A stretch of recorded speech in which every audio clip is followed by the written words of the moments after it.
Very powerful and stern warnings are present in today's scripture readings. From the book of the prophet Amos, the first reading, "Hear this, all you who trample on the needy and destroy the poor of the land. The Lord has sworn by the pride of Jacob, the Lord will never forget a thing that they have done." Well, we're aware of this type of behavior going on even today. The cheating that goes on in the marketplaces, or robberies, or the one who cheats on the customer, or the customer who cheats on the business, the one who takes advantage of another person's money. We see that in scripture readings as well.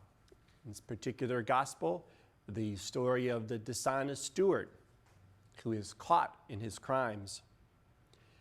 The dishonest steward, though, teaches a lesson because he was given many blessings, but he chose to use those things that he was entrusted with for his own benefit.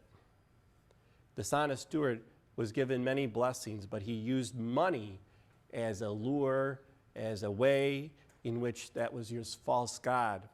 It created a false sense of who he was. Jesus sternly warns against this type of behavior, and he says no one can serve two masters. He tells the parable in order to show and to caution us against false idols that we create in our own world. We cannot serve these false idols and serve God at the same time. You cannot serve God and mammon. And of course, mammon is anything which we might show more trust in or more love in than we do trust or love God.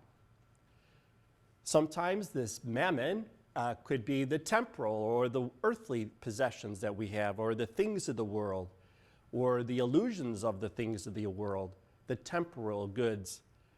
But yet what the Lord is inviting us is to think of the eternal. The elusive wealth fails, no doubt, but lasting wealth is the riches that God invites us into. Lasting wealth with God is the one that's eternal in the kingdom of heaven. When we think only of the worldly things, it can create a very selfish way of thinking and living. But the Lord invites us to reflect into a deeper relationship with Him, with our God, in a relationship of justice, in a relationship of service. So today, Jesus tells us and warns us not to be serving God and mammon, but rather to serve God alone, to be grateful for our gifts and those things that we've been entrusted with, to ask God to help us to use more of our time and talent to well up a thankfulness in each of our hearts and a generosity in sharing our gifts so we could be good stewards of God's creation and God's treasures.